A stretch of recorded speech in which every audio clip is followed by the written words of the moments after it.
今年はアジア太平洋障害者の10年中間年を迎えます。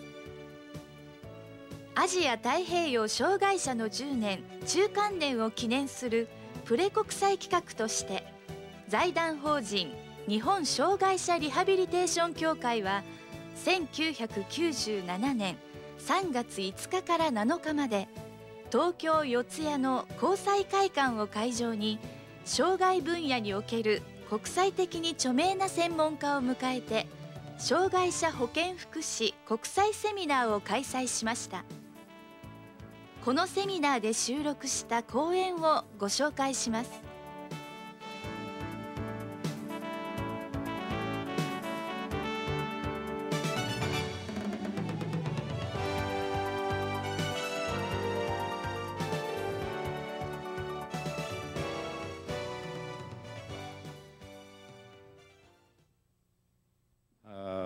おはようございます。It's a great honor for me to be invited by the Japanese Society for Rehabilitation of Disabled Persons, and I'm very pleased to be with you and for this very interesting seminar. As Dr. Sato said, I am going to follow documents, but as it is quite a complex subject, classification, I'm not going to read everything, but I can tell you where I am in the documents and try to explain it in my own words and by the support of slides too. And we are going to begin by an overview of the historic approach of conceptual model, or was developed the understanding of the consequences of long-term disease and trauma, long-term consequences of disease and trauma. Well, I said classification is a complex subject, but we can easily understand what is the use of classification. It is for having a good common understanding, to understand the same thing, to have the same understanding of the phenomena of the consequences of disease and trauma. How are we becoming handicapped? You know, this is the phenomena we want to understand, because if you can share a same understanding of this phenomena, maybe you can act in an effective manner to prevent it. If you can understand something, you can act on it. And this is really what we try to do on the international scene for more than 30 years now, to try to have a good understanding of why people are becoming or not handicapped because physical or mental differences.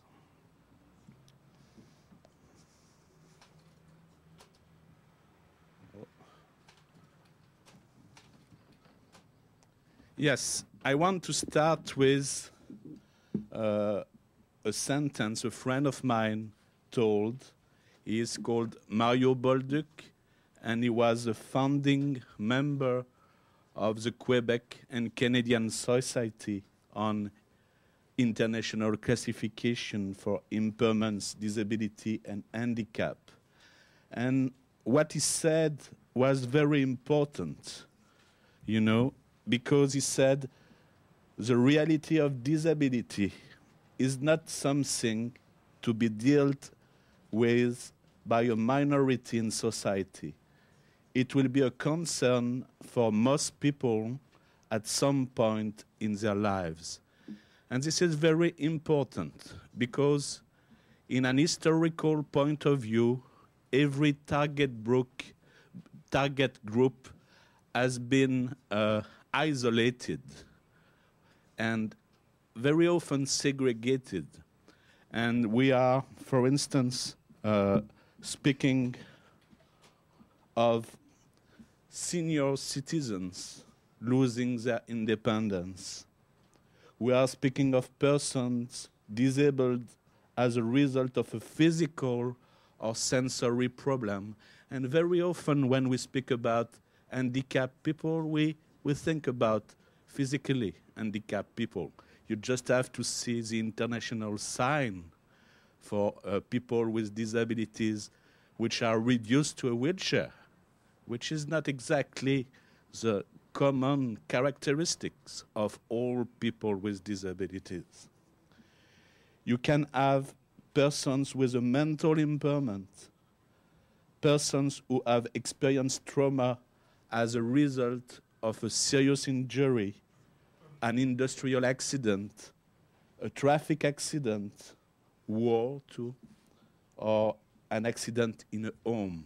And you can recognize their very specific file because insurances and people who has experienced work accident or traffic accident are very often seen as different from others because the cause, the etiology is different, but it's the same experience of disability. You can speak also of persons with mental health problem, persons with chronic diseases, as cancer, for instance. People can experience disabilities or diabetes, and it's chronic disease. But very often, we don't put all this group together because we are rooted in a biomedical diagnostic approach, which lead us to separate things and to have specific files for different diagnostic, different etiology, and we are segregating, separating all target groups. But what is the common point for all this group is to have functional limitation. For any reasons, they are limited for walking, seeing, hearing, understanding, as they are facing problems in their social integration. And this is a common point, you know. And what we say is that it's not just concerning a social minority. To experience disability is something which can be shared by everybody, by any person. It's a part of human reality. It can arrive to anybody, to a relative in your family, and even the process of aging is a kind of experience of more and more functional limitation. And now with we have more and more people who can reach old age. This is also people living with functional limitation and having to live in an independent way. And this is the same phenomena of disability for aging people too. This is very important to have a global approach and not a very narrowed, specific approach on what we are used to call people with disabilities. We need to enlarge our approach. This is very important also for socio-political reasons, because we can have more power, as Lex Frieden said yesterday, if this problem of social integration can reach a large part of the population.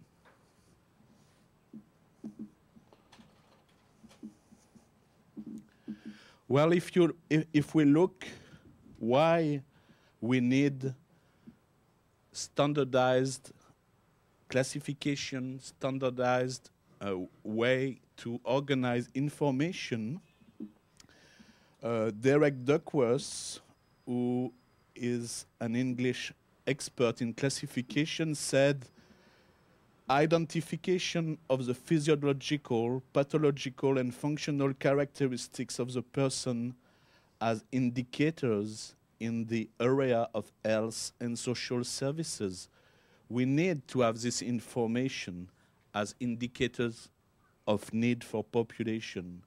You can also need classification for having information for measuring individual characteristics in order to place the person in a target group, you know. Where do you belong, you know, for your needs? You need classification for administrative definition of eligibility for programs. Are you eligible for home care services, for adapted transportation, for some kind of technical aids program? You need also to classify data to create information systems on client groups and programs. This is true for national perspective, but this is also the reason why World Health Organization needs information on the population with disabilities around the world in order to organize prevention programs and health programs, health policies. And you can contribute to the process of planning and evaluating policies and programs. If you cannot know the characteristics of the population, how can you plan policies? How can you say what is the cost of programs and policies? This is very important for planning. Well, you know that at the end of the 19th century, there was a big effort to try to define a common language for medical doctors. And it was the creation, the development of the classification, the international classification of disease at the end of the 19th century.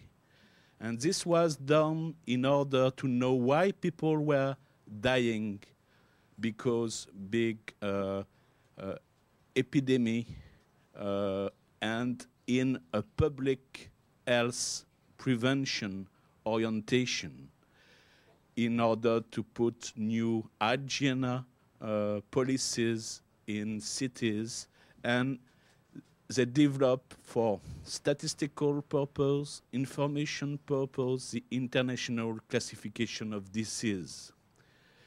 After the Second World War, in 1946, the World Health Organization was created, and this new organization became responsible for the follow-up of the international classification of disease. And since that time, we are now at the 10th revision of the international classification of disease. And you see, for ICIDH, it's just the first one. And for ICD, International Classification of Disease, it's the 10th. This means that classification are not something you can fix. It has to evolve because knowledge, development of knowledge is always evolving too. And classification is a tool for communication which has to be the mirror of what knowledge is on a subject. This is why we can call it a scientific classification, which is constructed on very strict criteria and following scientific knowledge in a field. But what is important for our subject is that in the biomedical model,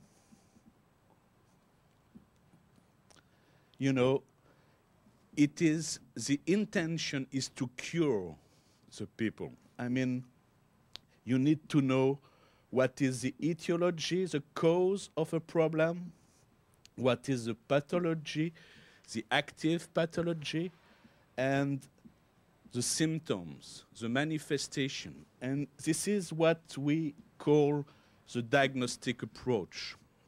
This is very, very useful for curing, but it doesn't say a lot when you don't die and when you don't cure and you are living with long-term consequences, chronic consequences. This means that during 60s and 70s, WHO was very concerned about the increasing of chronic problems of the population because new very good approach, medical approach, surgical, there was an improvement and people were not anymore dying a lot, but they were still living with functional limitation. And World Health Organizations couldn't be happy with just diagnostic, because diagnostic doesn't say if people have difficulties in their everyday life activities, to go shopping, to go to school, or every social roles, and it doesn't say anything also on the severity of the functional limitation. This is why WHO decided to develop a new classification on the consequences, long-term consequences of disease and trauma as a supplement to the international classification of disease, which is based on this biomedical model. But this is not sufficient. We need more, and this is the reason why we developed international classification on the consequences.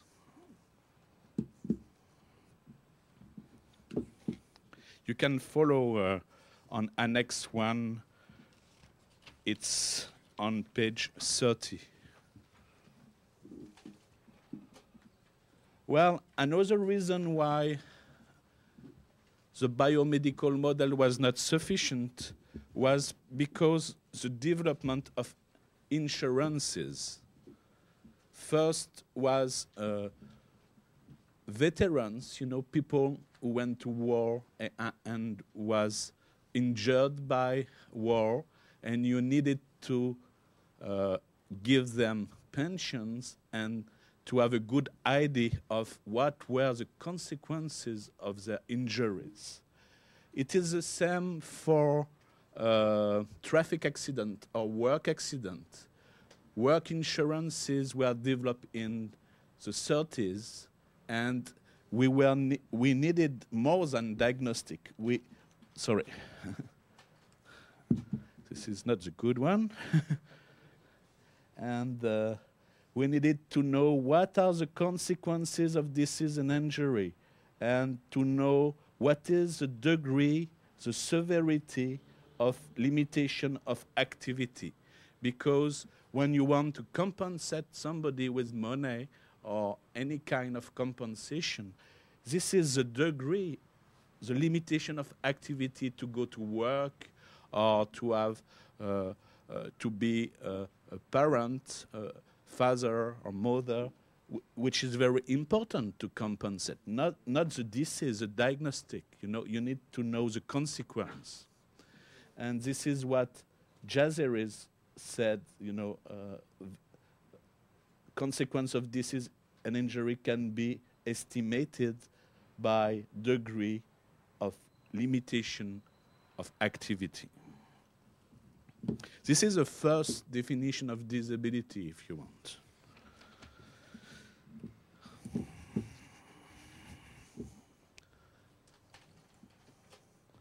Another conceptual model, which is very important, page 31st, it's what we call the Nagy's conceptual model, Nagy. Saad Nagy was an American sociologist, and he was the first to distinguish what is the active process of the pathology with what is the area of interest covered by rehabilitation. You know, the blue part here is related to rehabilitation, and he was the first to define concept as impairments related to organic impairments, organic systems, which could lead to functional limitations in walking, in seeing, and he used the concept of disability as a consequences of impairments and functional limitations. I show you that because for non-English speaking persons, I mean, for foreigners outside United States and England, very often it's very difficult to understand what does disability mean. And this is because of this conceptual model. Because when Saad Negi used disability, he was meaning the social consequences of having functional limitations. It means not being able to work because social disadvantages, difficulty to go to school, to perform your social roles. And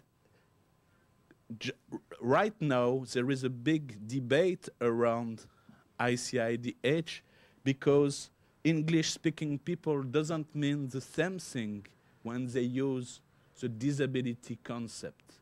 And Negi used it in the meaning of handicap. You'll see after what is handicap.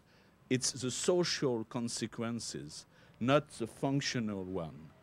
And this is a difficulty. I wanted to show you that because very often when people of the disabled persons movement speak about disability, they use a concept in this meaning, saying we are disabled because social barriers, environmental barriers, and they mean socially disadvantaged, okay, a socially constructed disadvantage. This is very important for the historical.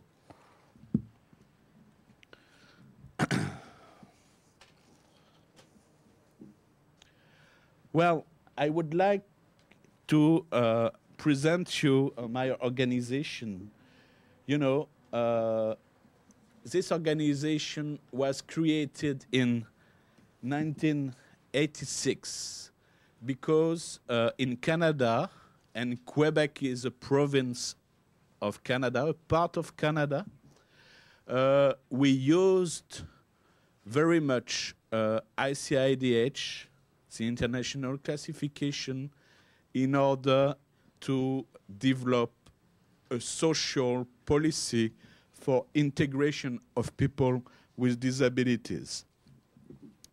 And we were very interested to understand the social consequences.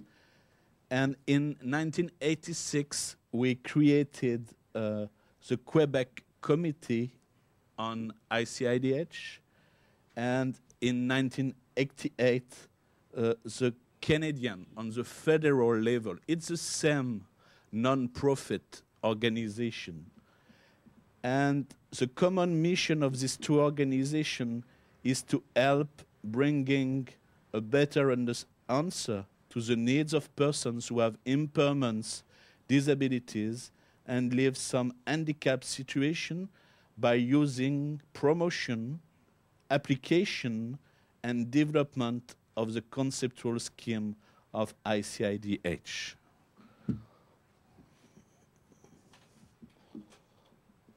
And these two organizations have common objectives, which is to promote awareness, application, validation and improvements of the WHO's ICIDH, to promote and develop research and testing in this sector, and in particular research on proposals made by the Canadian Society on ICIDH in order to contribute to review the ICIDH and to create a network in Quebec, in Canada, and on the international level with experts and organizations around the world interested in the ICIDH and improvement of ICIDH.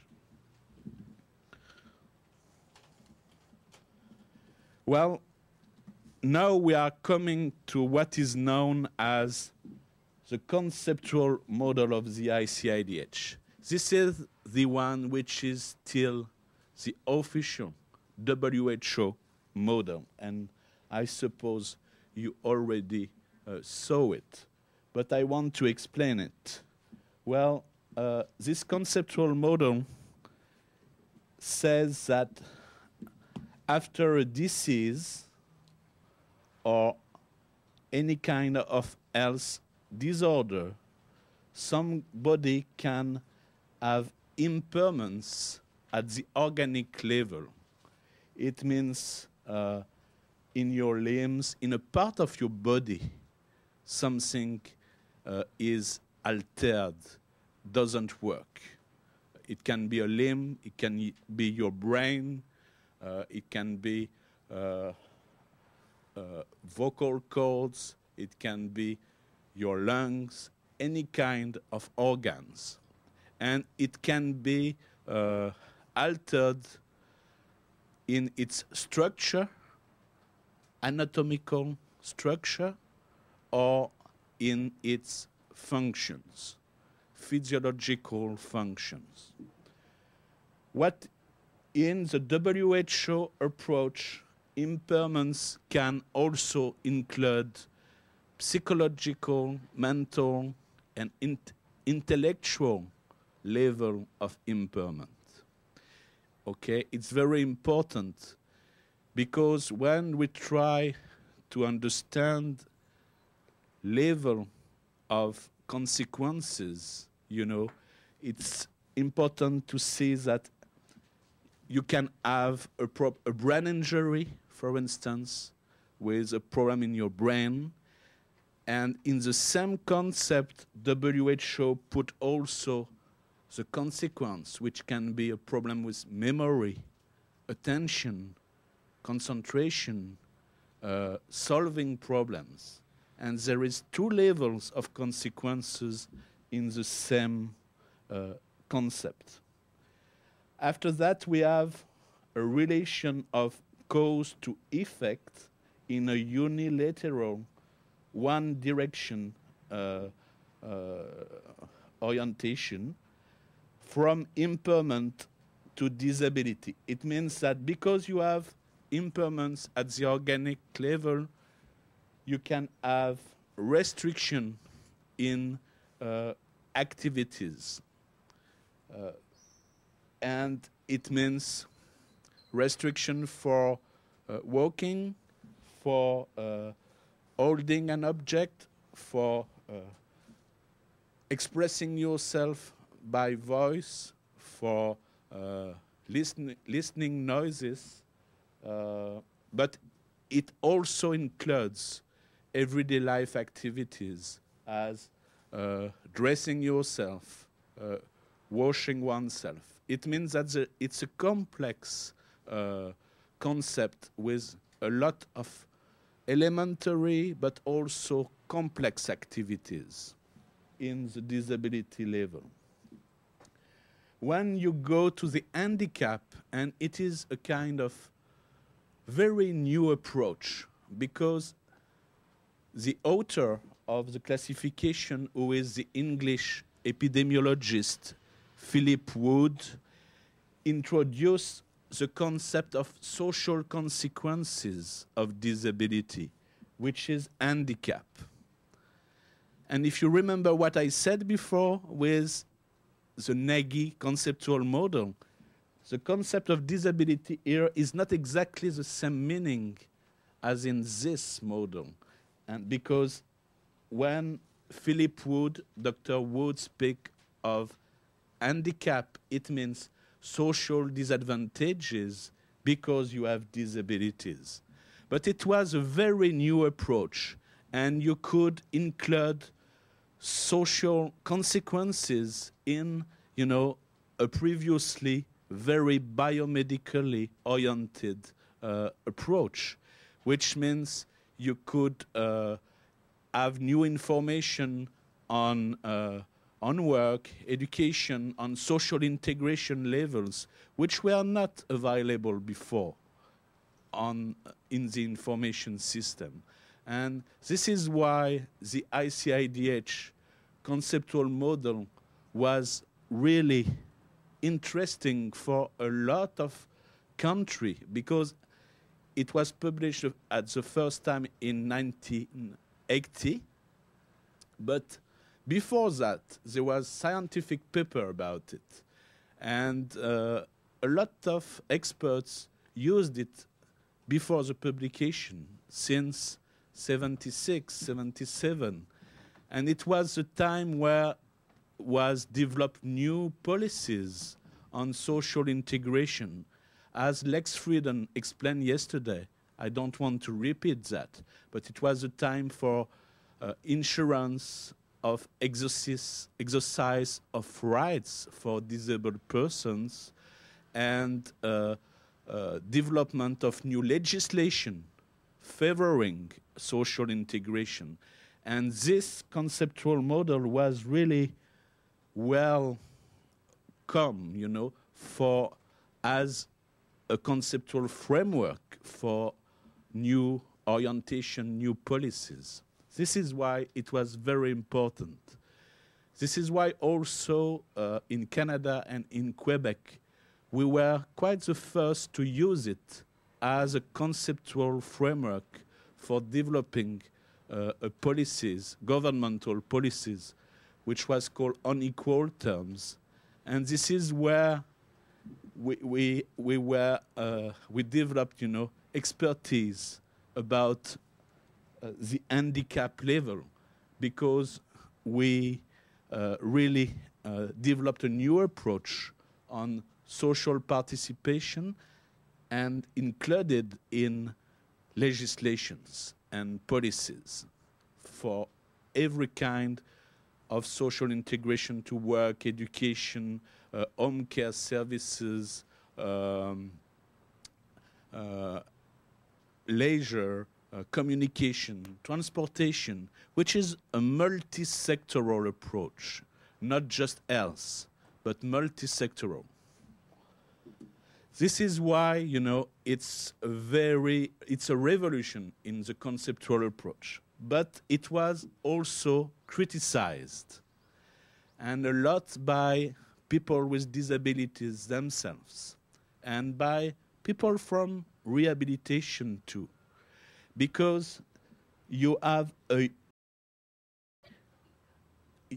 it's a cause to effect with a kind of compulsory result, It's unidirectional cause to effect relations of consequences, which means because you have a disease or disorder, you're going to have impairment, you're going to have disability, and you are going to have handicap. It seems to be compulsory. It's an obligation. And this was not the understanding of people with disabilities and, for instance, Disabled People International, who at that time said, well, we can have impairment, we can have functional limitation, but it's not the reason why we need to be handicapped. Because handicap doesn't belong to the person. It's some kind of a result of the interaction between the person and environmental barriers. And this cause-to-effect relations was very much criticized. And this is what we said during a meeting in Quebec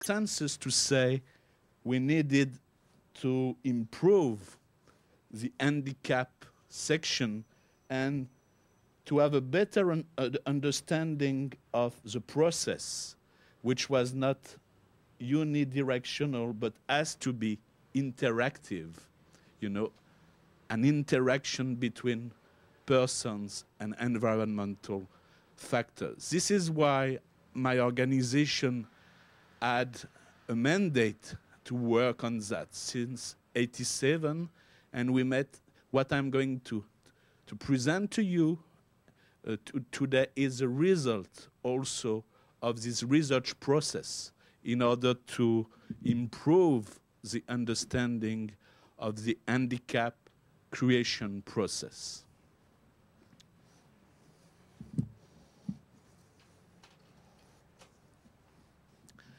Well, just in order to understand ICIDH definition, WHO 90, definition of impairment. An impairment is any loss or abnormality of psychological, physiological, or anatomical structure or function. And it is what what I said to you is that you have psychological here, which is another level of consequence. I will come back with that, but I want you to see where is the problem. Okay? Psychological is a different level to say physiological or anatomical. This is one thing we want to improve. Disability was defined as any restriction or lack resulting from an impairment of ability to perform an activity in the manner or within the range considered normal for a human being. This is a very, very large definition of, disability, because it includes every kind of activity, and it refers to, an activity in the manner or within the range considered normal for a human being. It doesn't say just physical or mental activity. It says everything, including some disability related to work performance, for instance, or to preparing a meal, And this is one of the problems we want to look at after, because if you say that disability includes all human activities, it's really a problem, because human activities are not characteristics of the individual. They are, social activities, as preparing a meal, as dressing yourself, as communicating together, are very complex social activities which are the result of the relation between functions of persons and environmental factors as a result. And this is a problem to see it as a characteristic of a person. When we say persons with disabilities, we mean that, well, I can look at it, It's a characteristic of the person. But when you say preparing a meal is a characteristic of a person, it's not true, because it's related to social roles, to education, to cultural context. It's not a characteristic of the person. You are or you are not preparing a meal not because your abilities, but because you are intended to do that in your social role or not. It's very important as a distinction.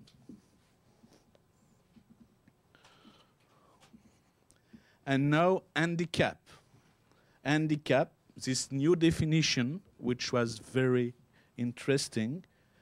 Handicap is a disadvantage for a given individual resulting from an impairment or a disability that limits or prevents the fulfillment of a role that is normal depending on age, sex, social and cultural factors for that individual. This is very important, this definition, because, you know, previously I said handicap was seen as a compulsory result, you know, but it's not exactly true. And Philip Wood, in his introduction, was really speaking of environmental factors, but he didn't show it in the scheme, in the conceptual graphic, you know, because it was too early for the medical context of WHO to say that. It was a kind of revolutionary to say that, because it's more socio-political approach. I mean, you need to change the conditions of social integration, and it's political, it's socio-political. And it was difficult for, in the 70s, to speak about that. Even now, it's difficult. And in the 70s, it was difficult to speak about that in WHO. But you can see, he said, depending on age, sex, and social and cultural factors, which means environmental factors were already included in the idea of handicap. Another problem is the question of normal. What is normal? What is normality? This is a big problem. I'm not going to solve that today, but you know that when you put this kind of qualifying in a definitions, you have problems, you know. Is marginality of young people normal? You know, there is a lot of question about definition of normality. And what is very important is the concept of role, social roles, the fulfillment of a role, which is a social concept in sociology, and which means everything you have to do because the society is expecting you to do it. Okay?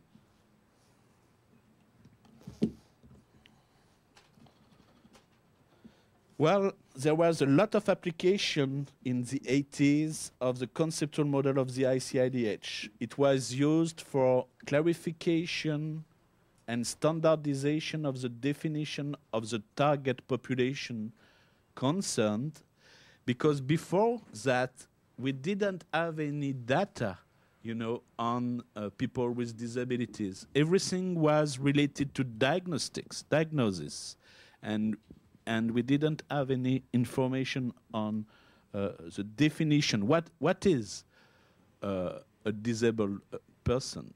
Do we need, what is a person with a disability? And it was used, as I said, for development of policies and programs, planning, coordination, and evaluation of individualized interventions. It means in the rehabilitation process, this model was very much multidisciplinary, holistic, okay? And it was very well fit for a new team in rehabilitation. We were not working, you know, isolated, you know, medical doctor, occupational therapist, physical therapist, audiologist. Everybody had to work together, and it was used for a global approach in rehabilitation intervention, to have a full photograph of the person, not just of what is missing on the impairment level, but also what is the reality of this person, what is the global approach of the person. This is why this conceptual model is very different from the biomedical diagnostic approach, which reduces a person to a disease or some kind of diagnostic. You have to go back to the reality of the whole person. And this is the dynamics of rehabilitation in evolution in the last 20 years, which is still going on, but which is related to multidisciplinary, holistic, global approach. And you can also use it for development of surveys and population statistics and creation of information systems, research, and also for promotion, advocacy. If you understand that handicap is not a characteristic of the person, but also the consequences of barriers in society, you can make new promotion. You can inform the population, the public, and use this new understanding in for social change, changing attitudes.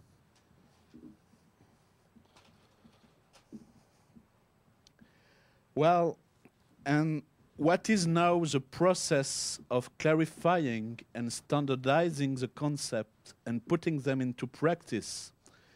We can encourage a comprehensive approach that includes a multi-sectoral approach, as I said, health, social, economic, education, and legal systems, but also physical environment, architecture, for instance, all these levels. You can reach a response for the contemporary phenomenon of increasing disability in the population and the growing political weight of persons with disabilities, as I said. And the main challenge for the next years is to reach a kind of alliance between people with disabilities and seniors, people with old age. If we can find this new common language, it's going to be a very, very strong political weight for changing society in order to have adaptation for people with functional differences. Because seniors with limited independence are also facing this kind of problem, and they're going to want to be very active in the future. Compliance and consistency also with the concerns of the international movement of persons with disabilities, which is critical of the lack of efforts to eliminate from the environmental, physical, and sociocultural obstacles to social participation. What we try to do in my organization is really to work with WHO and in relation with the international movement of persons with disabilities. We need the strength of the movement of persons with disabilities to make understand that we need to change society in order to make adaptation and room for people with differences. And this is really a kind of socio-political struggle. And Lex Frieden spoke about that yesterday. Well, I would like to show you very fastly all the events for the revision for the revision of ICIDH. As I told you, ICIDH was published in 1980 for trial purpose. It means for experimentation, We had a first, I said before that in '87, we had this first Quebec meeting where we asked for a revision process, but it took quite a lot of years before beginning it. The preliminary meeting was in Strasbourg in France in 1990. The first meeting for revision was in Netherlands in '92.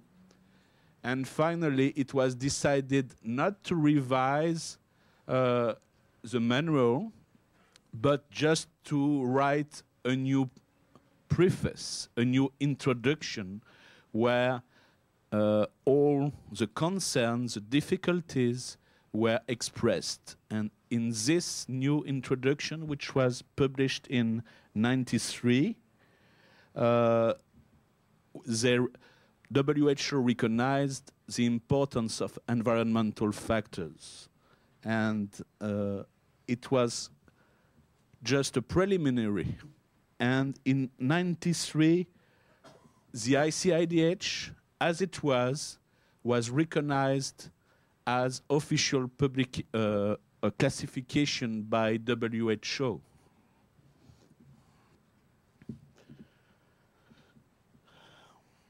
The second revision meeting was in Washington in '93. This is an important event because it was the arrival of United States in the revision. Before that, United States were not very involved in the application of ICIDH. And the Nagy's model I showed you before was more spread, you know. And this is important to understand because when United States comes into scene, something is happening, you know. It's a very big power in this process now, but it's late arrival, you know, '93.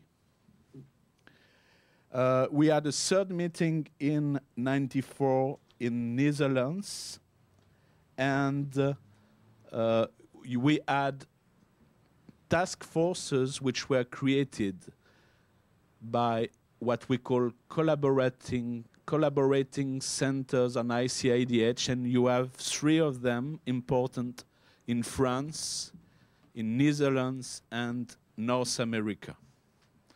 And work began with task forces in order to prepare a new draft of ICIDH2, a new revision. We are in this process now.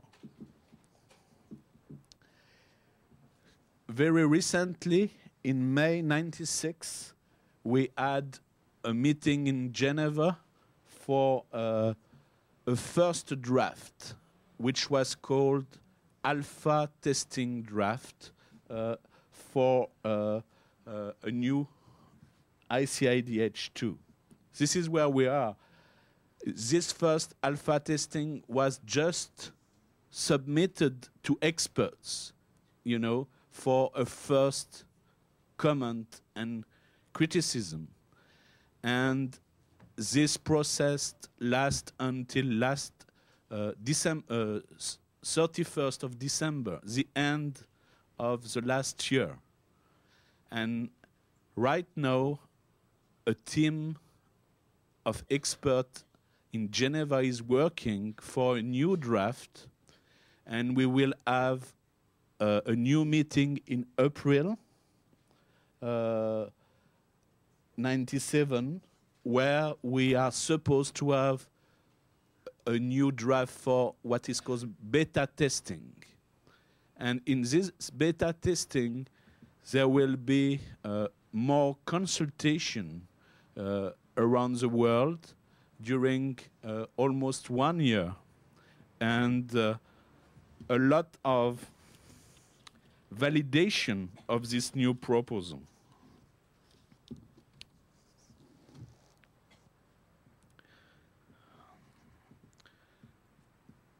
The beta testing will serve to test the case of use, applicability, relevance of categories and definition, as well as the reliability and validity of the draft. And in addition, the beta testing will include a cultural applicability study, which is very important because this is just English version. And we need to have translation of concepts. You know, I know it because I'm French, and you know it because you are Japanese. You know, it's very difficult to translate concepts. This is why we need to have a cultural applicability study which will be aimed at discussing with key informants the acceptability of the draft in various cultural settings. And I think you can be a part of that, you know, if you want, for Japan. It's very important to have comments, you know, for the relevancy of cultural application of this classification. I just want to show you, well, and the next step, you know, March 1998, in Tokyo here is planned an international WHO meeting on ICIDH, and I hope we will be together again. And what is planned is to have in May 98 the adoption by WHO General Assembly in Geneva, the adoption of ICIDH2. And after that, it could be published in English around 1999. And it means translations at the beginning of 2000 and more. And which this is quite a long process, but we are succeeding now to see the end of this process. I want to show you what is in the 96 draft. And because there are a lot of change and a lot of them were influenced by the handicap creation process we propose, and we want to look at it.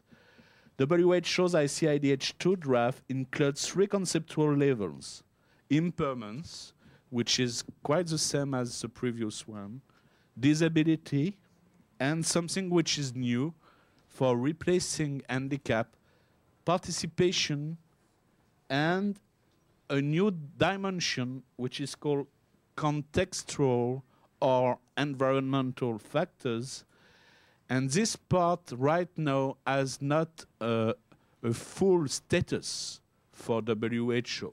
This is still in discussion about where are we going to put the environmental factors inside the main body of ICIDH or in an annex. And in May, in Geneva, it was still decided to put it in an annex. And myself and people with disabilities do not agree with that, because environmental factors have to be in the ICIDH in order to understand handicap, social handicap, handicap situation. And I'm going to explain that to you.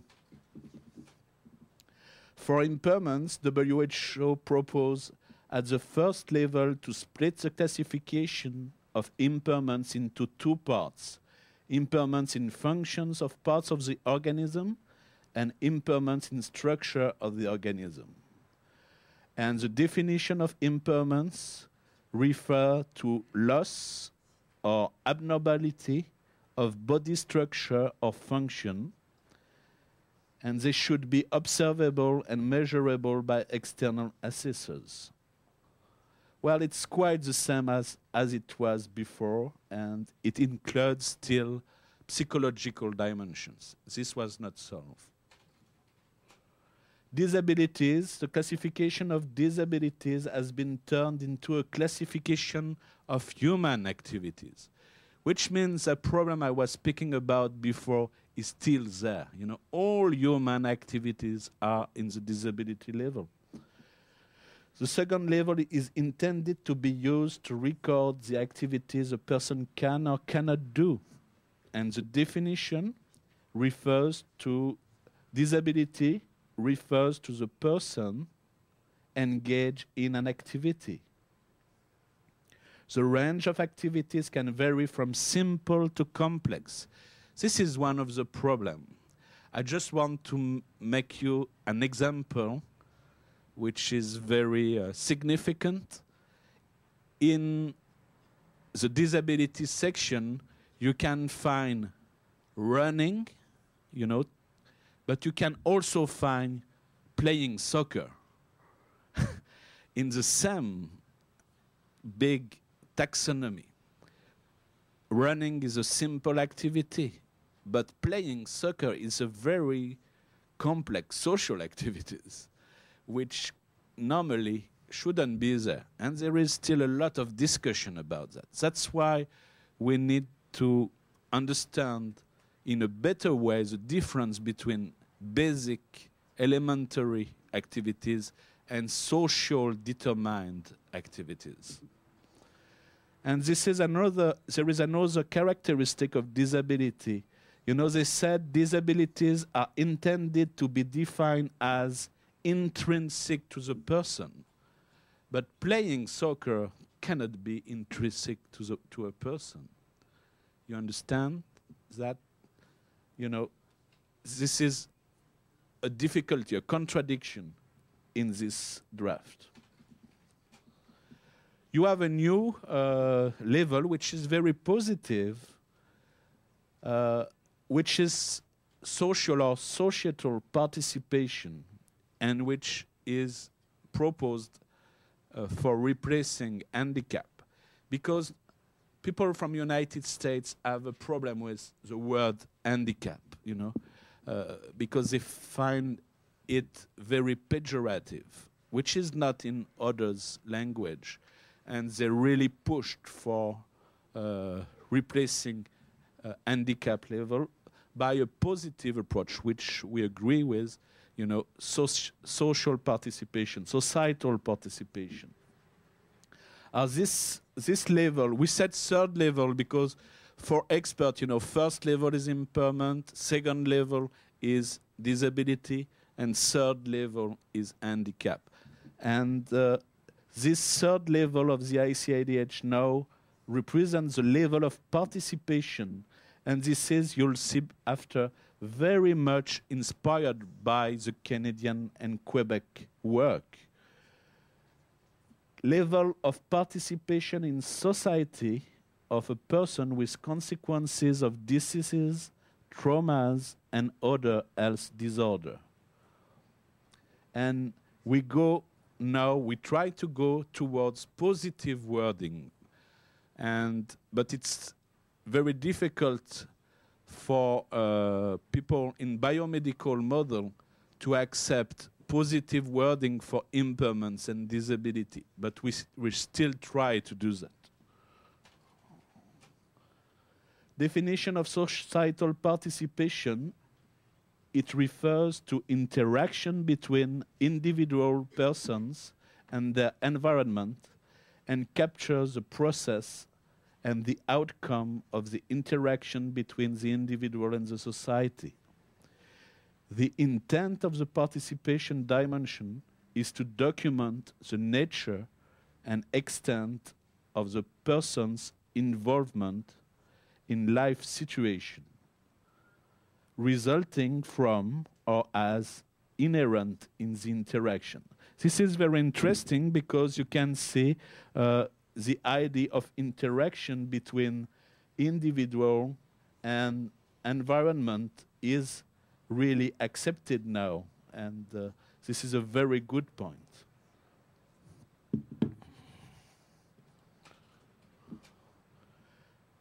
Well, when we speak about the participation level or codes, it refers to the areas of involvement of the individual which are essentially extrinsic. It means it doesn't belong to the person.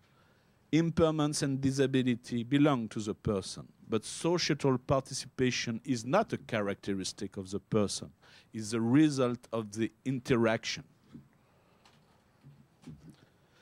And the environment now, there are dimensions which impact on persons' societal participation when person with impairment or disability interacts with the society. This is the interaction with your society. They include all societal, cultural, and environmental environment dimensions that form the context of participation of an individual to the society, which is very near what we propose in the Quebec proposal. These factors may influence when impairment result in disabilities or disabilities result in restriction in societal participation. This is a problem I will discuss later on, because the overlap between disability and participation, the environmental factors in this draft can also have an influence on disability. And this is a problem, you know. Where do we put exactly the influence of environmental factors? And these environmental factors can impact as positively as facilitators or negatively as barriers, okay? Well, I come now. I hope you're not too tired. Everybody is with me? Still? Yes? Thank you. I know it's very long, but if you want to have a full perspective, I need to do that, you know? Well, now I come to the main document on the presentation of the Quebec and Canadian Society on ICIDH. You know, the research process we had began in '88. We had a first proposal in '89, and we made an international consultation which a publication of our full proposal in '91. And since '91, we try to present it all around the world, and we participate to the WHO revision process. And we had quite a good support. And we hope to be able to go on the influence, you know, of the revision process in order to go towards this proposal, which is more acceptable, in our opinion, for people in rehabilitation, but also for people with disabilities themselves. And what I'm going to show you now is our last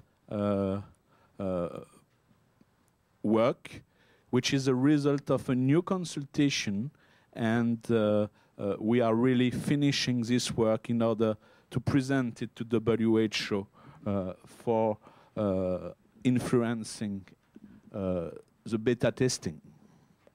Yes? Okay.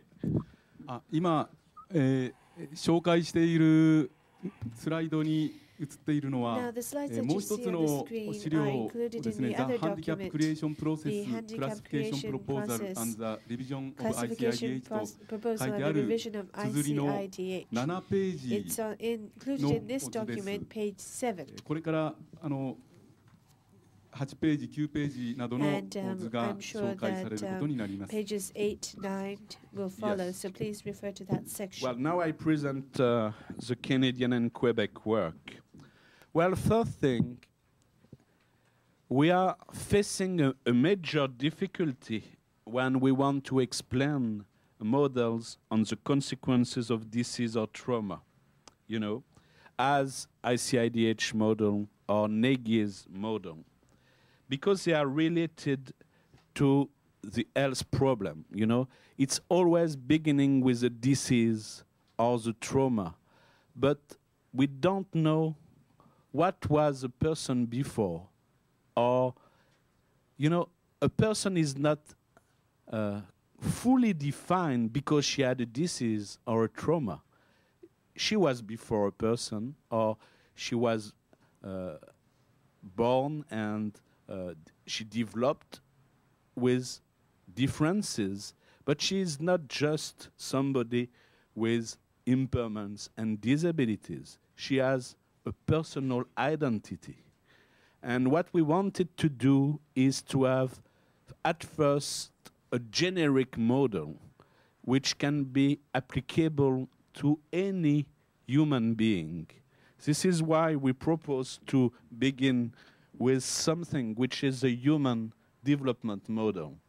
And this is really a way to explain how any human being becomes a social being. And this is for everybody. It's not just for people with consequences of disease. It means the human development model says that you have personal factors. This is the first box, which is related in an interaction with environmental factors.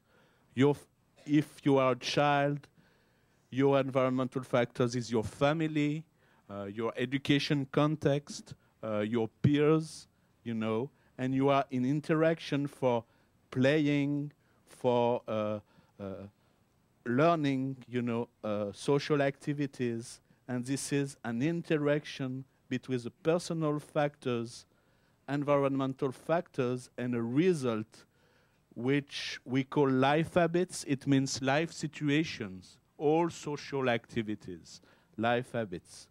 And this is always a result, okay? And what is very important is to understand it as a systemic model. You know, for instance, if you have a very stimulating environment, you know, you're going to have a lot of social activities, and this social activities is going to have an impact on your functional development, okay? And on the opposite, if you have a very poor environment and you are not stimulated, you know, you're not going to have rich life habits, and it can have an impact on your motor or intellectual development, which means this is a systemic approach which applies for everybody, okay?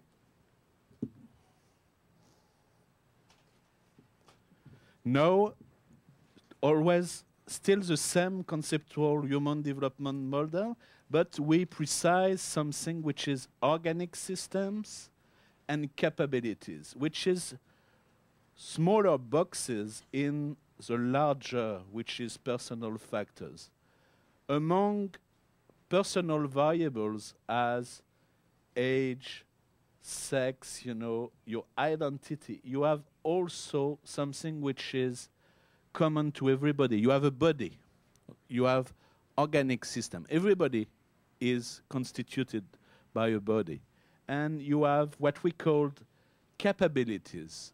And we chose this concept because we wanted to say potential, functional potential, okay? Capabilities.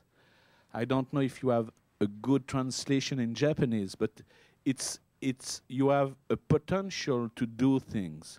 You have a potential for walking, a potential for speaking, a potential for understanding complex messages.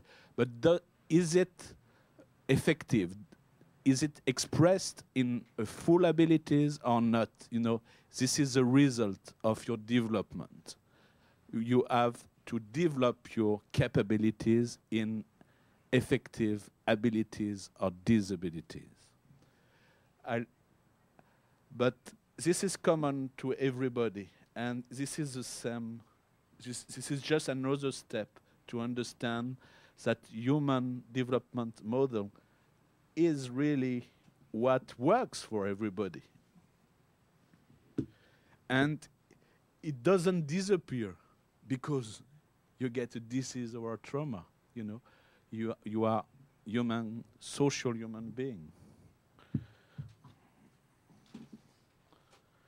And this is what we call the handicap creation process. This is a proposal. And now you can understand what we add on the human development model. You can add what we call risk factors. Because you are drinking too much and driving too fast, you're going to have an accident, which is a cause, which is the beginning of an impact on your personal factors, okay? Because you have an accident and you can have impairments and disabilities. And this is the risk factors box. It was not in the ICIDH model, you know? You remember we were beginning by disease, disorder, but not before.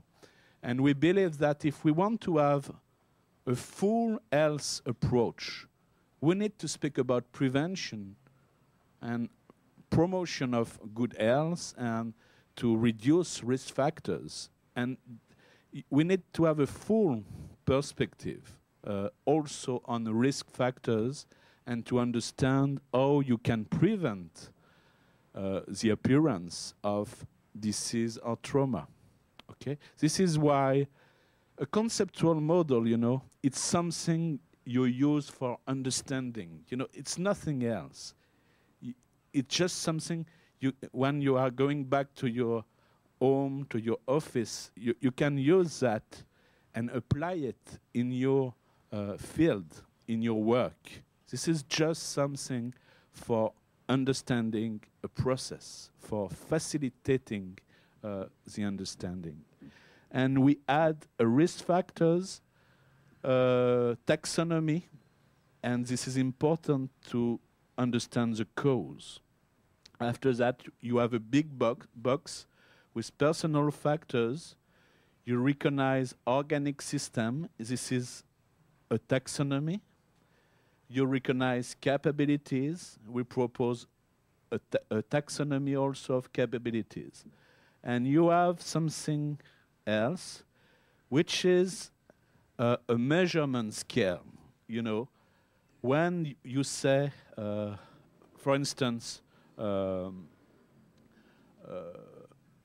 brain is an organic system, okay, and the structure of your brain can be unaltered with no problems at all, or to full impairment, total impairment.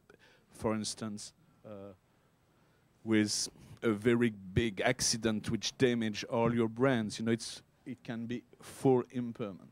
Or during coma for a brain injury, it can be neurological functioning. Okay? And for capabilities, we make the distinction also between the conceptual taxonomy and how to measure it from full ability to total disability. It means, as I said, you have the capability of hearing, but it has to be expressed in a full ability or a degree of disability. This is for making the distinction between taxonomy concept and how to measure it. Okay? This is very important for information. You know, it's not enough to have information on disability, but you need to know which level of disability, which level of impairment, in order to be able to know the profile of a population or a profile of your client if you want to make intervention objectives. Okay, this is a very new way of illustrating, the difference between the taxonomy and the severity scale. For environmental factors, this is the same. You have environmental factors is a conceptual taxonomy, and it can go to full facilitator to full obstacle. And you can, assess it. It means when you apply that, you can, say, for instance, how can I say, a stair can be a full barrier for going from one level, one floor, to another floor. It's a full barrier. If you can have a lift, you change the environment, and it can become a full facilitator for moving from one floor to another floor.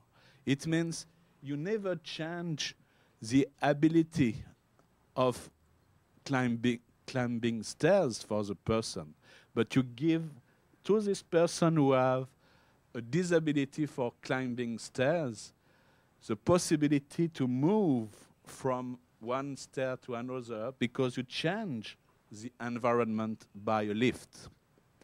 Is that okay? And it's very important to be able to say that a lift, to be able to provide lift anywhere in buildings is a very important facility. Very, very important to understand that point. Maybe it's the most important in all my conference, because if you say that disability is a characteristic of the person, you put the responsibility of the consequence on the. I mean, if you put in disability the social consequences, and say it does belong to the person, you put the responsibility of the person. I can explain myself. Very often we say somebody is disabled for working, has a disability for working. And this is a way to make a person eligible for compensation, for instance. And this is very dangerous because working is a life habit, It is not a characteristic of the person. A person cannot be declared disabled for working in any kind of work that could exist and could be defined or adapted. This is why when we cannot say in this perspective that a person is disabled as a full disability for working, because you need to know which kind of work, because it's always situational, okay? A work has to be available, It can be adapted by changing the environments. And the reason why you don't work maybe doesn't belong to the work itself, the task, but to the attitudes of employer, to the attitudes of colleagues, or because, as Lex Frieden said yesterday, you have not been able to go to school, okay? Or because you have architectural barriers, or because legislation is a barrier. And all these reasons are not characteristics of the person. And this is very dangerous when we put status on people as saying, you have the status of handicapped people. You cannot have a status of handicapped people. What you can say is this person has differences in functionality, in his functions, in motricity. in seeing, in understanding, okay? But you cannot say the social consequences as a status, because social consequences are not the result just for the person. This is the interaction between persons, environments, and something which is always a result. It's always a situation. Work can change. It's very dangerous to say people have a disability for working because there is no job available on the labor market, you know?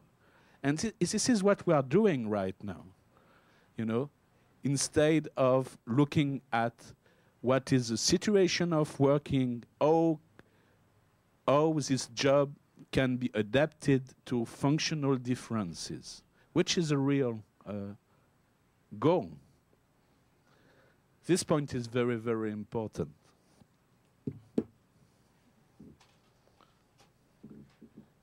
I would like to ask to Isao Sato if it's clear. Is that clear? I hope so. Yeah? I'm not hearing the Okay. Because this is a main point. Well, we go to the definitions now, because the classification is three things, you know. Conceptual model, something which helps us to understand. Definitions, which are very important for defining characteristics of the process. And taxonomy. This is a kind of lexic, you know, where you can find all kind of characteristic for each conceptual level. A classification is really three things. Risk factor. A risk factor is an element belonging to an individual or to environment likely to cause disease, trauma, or any other disorder to a person's integrity or development. These risk factors, as I said, can become a cause. A cause is a risk factor that has effectively led to a disease, trauma, or any other disorder to the integrity of development of the person. Okay? And we propose, I mean, this is the main categories, but you have a taxonomy. You have some risk factors who are biological risk, as genetic, for instance. You have physical environment risk, social organization risk, and social and individual behavior risk, as drinking too much, as I said before.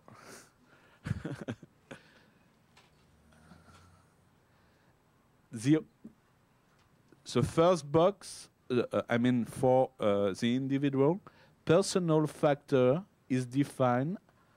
A personal factor is a person's characteristics, such as his age, sex, socio-cultural identity, organic systems, and capabilities.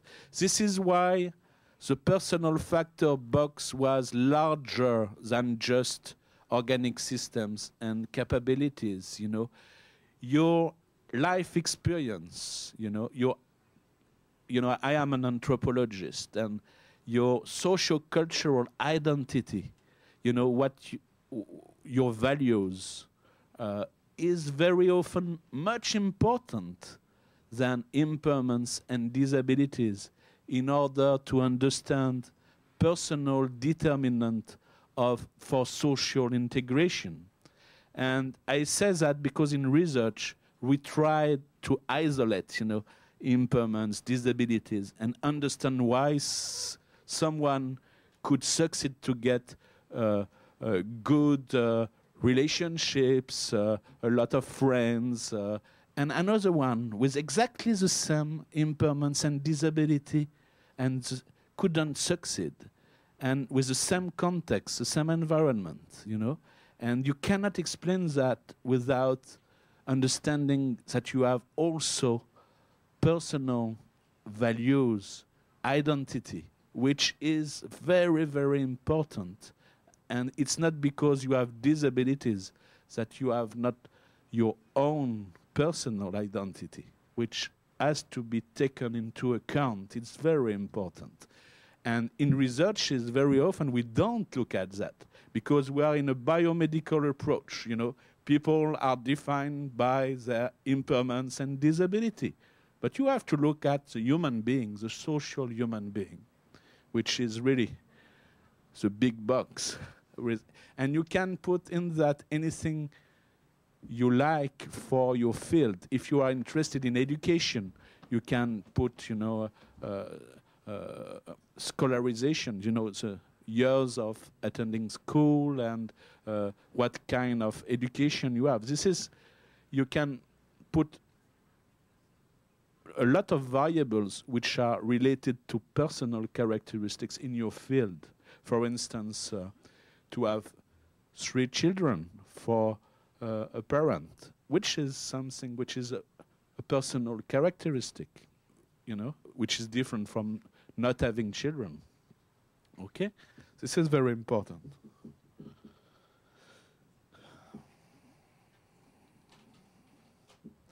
Organic system. Well, an organic system is a group of corporal, we could say bodily components, all sharing a common function.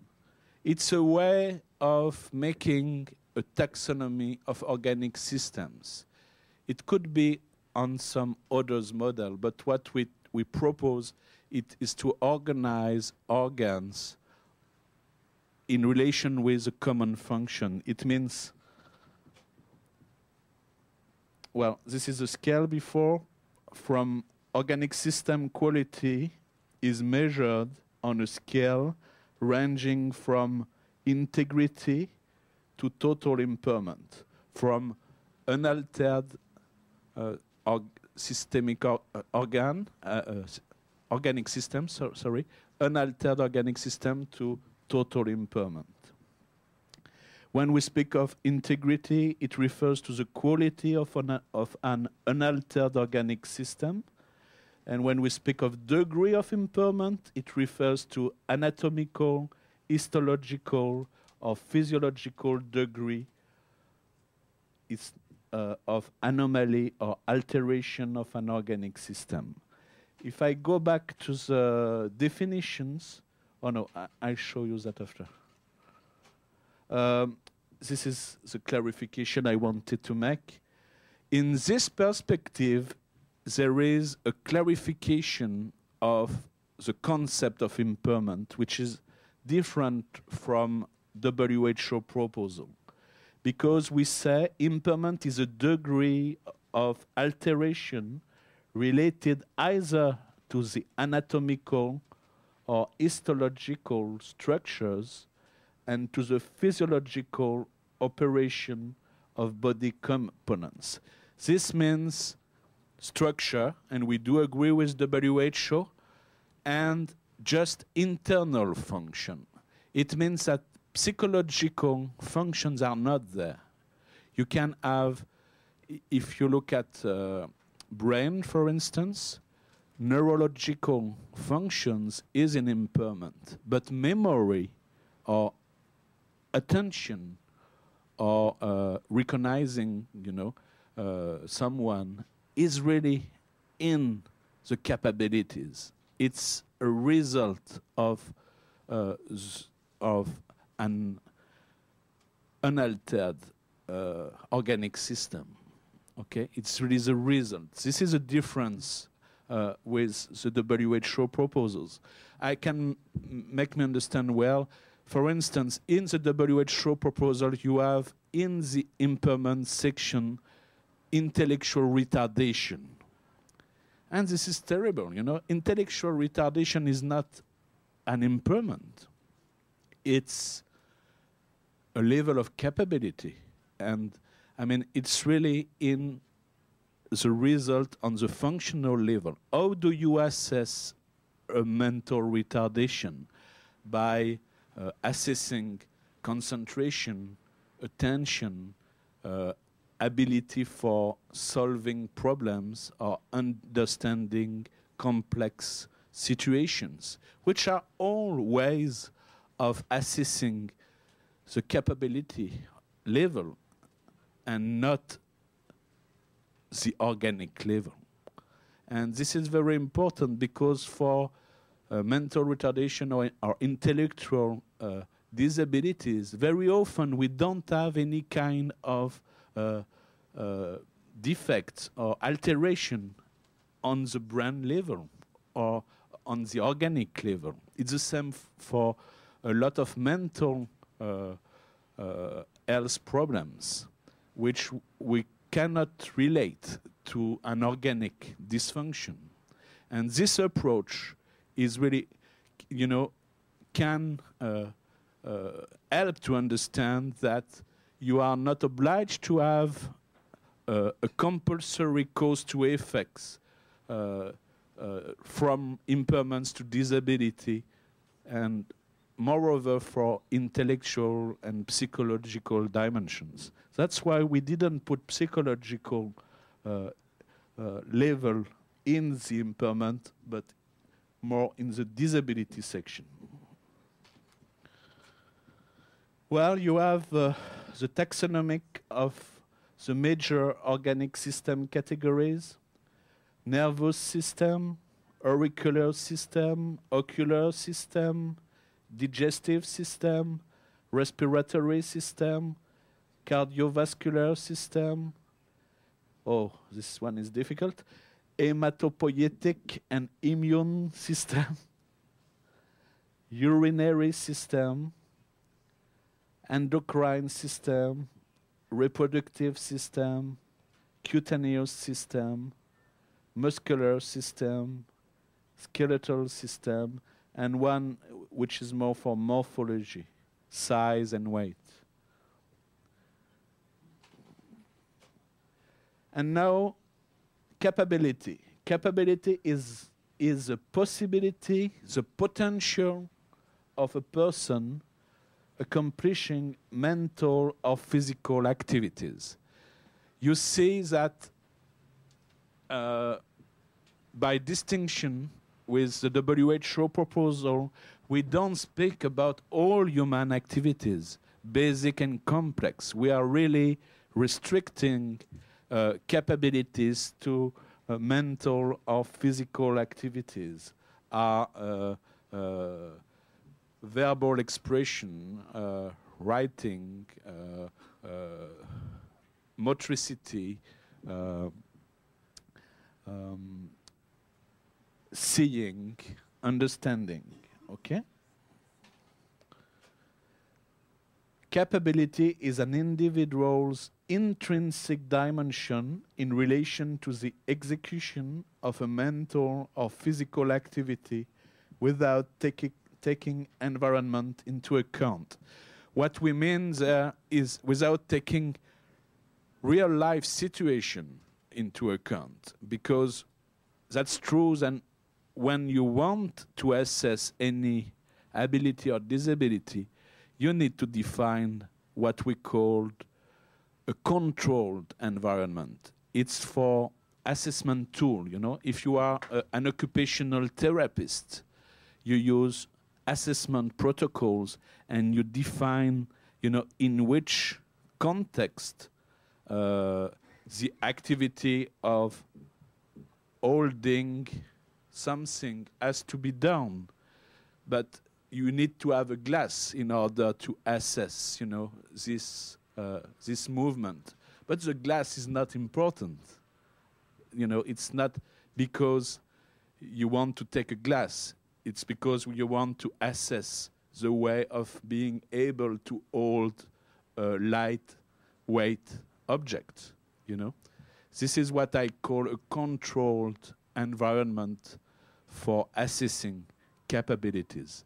This is very different of being able to take my glass for having drink in a meal, you know, in the good way, which is a life habits. This is not a capability. It's a part of taking drink with friends, or I mean, this is a social activity. Do you understand the difference between really what is the ability to take a glass and to put it to your mouth with this activity in cultural activities of taking a drink with friends, for instance, which is really the other level. Capability quality is measured on a scale ranging from optimal ability to total disability. Ability is defined as the optimal ability. Optimal ability refers to an intact capability, and disability refers to the degree of capability loss. And you can measure change.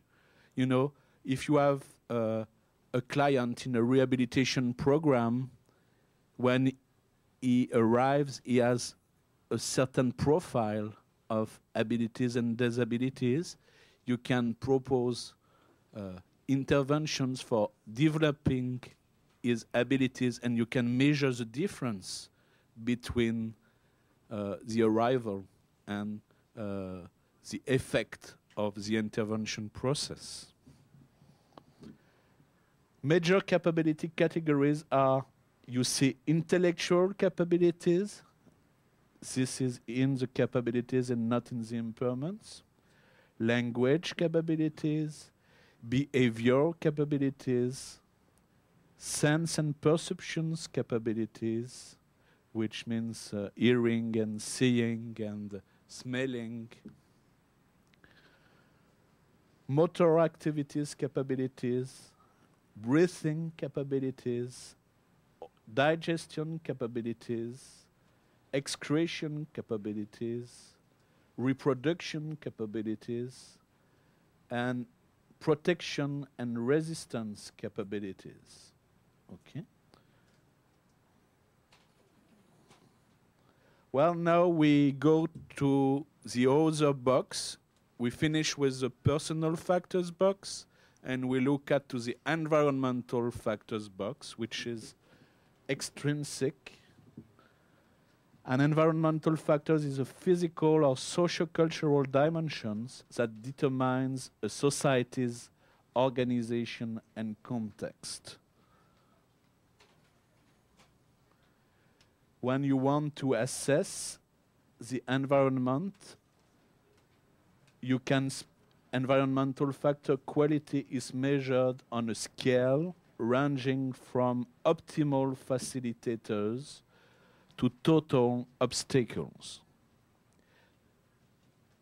Facilitator refers to an environmental factors that favors the accomplishments of life habits, everyday life activities, social roles, when interacting with personal factors, impairments, disabilities, and a person's other characteristics. Okay? Obstacle is the opposite. It refers to an environmental factor that hinders the accomplishment of life habits, okay, and as a result of the interaction. This is the same, but in the opposite way. Well, this is something which is very important. When we speak about classification, ICIDH, or the handicap creation process, a lot of people do not understand that it can be applied for one individual, but also for a population. For instance, if we speak about people with seeing disabilities, and you can look at Tokyo streets and look for common obstacles for mobility of people with visual disabilities, okay?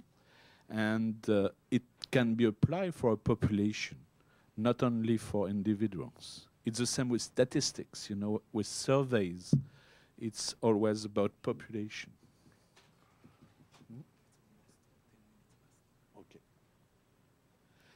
Okay. You have two large different kind of categories for environmental factors. First one is social factors, including politico-economic factors, as governmental organizations, for instance, and socio-cultural factors, as values, attitudes, network, social network, and another one which is physical factors, including nature, geographical dimensions, and development as organization of your land management, for instance.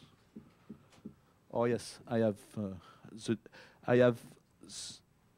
the different, more specific categories. Social factors, everything which is related to politico-economic factors, governmental structure, judicial system, economic system, it means labor market, for instance, socio-sanitary system, including health, rehabilitation, education system, public infrastructures, for instance, transportation, community organization as, for instance, independent living centers or all organization of the community. And you have also socio-cultural factors, social network, social rules. And for physical factors, what is very important, for instance, for Quebec climate, you know, snow is a terrible thing. We have 5 months of snow, and climate is one of the main barriers for social participation in Quebec. Time, you know, some culture think it's very important to be on time and to do everything quickly, and some others not, you know. The way to do things, time is very important. Sound, the quality of sound environment, architecture, technology can change anything, you know, but I cannot go in detail. And life habit now, the last one, which is a result, as I said, it's always situational, and it covers daily or domestic life activities or social role recognized by person's socio-cultural context according to his age, sex, and personal and social identity. It ensures a person's survival and self-actualization in his society throughout his entire existence. This is really what is important for people, you know, what you do every day in your life. And you can have an assessment scale which goes from full social participation to the situation of total handicap. But again, what is very important is that a situation of handicap do not belong to the person. The person is not responsible for that. It's something which is a result of the interaction. A life habit is always the performance of a social activity which is always complex in a real life environment, okay? If you want to know if somebody is going to be able to participate, you need to go where she lives to know, you know, his house, to know friends, relations, you know, in order to have a real life dimensions. It cannot be artificial. That's why rehabilitation cannot be done fully in centers. You need to go in the real community of people. And real life is in real world. And you have major life habits, nutrition, fitness, personal care, communication, housing, mobility, responsibility, interpersonal relations, community, education, employment, recreation, and other habits. Well, I think I have to say you something I need to find. Okay, alligator gonzais. No, gonzaimasu. Alligator gonzaimasu. Thank you.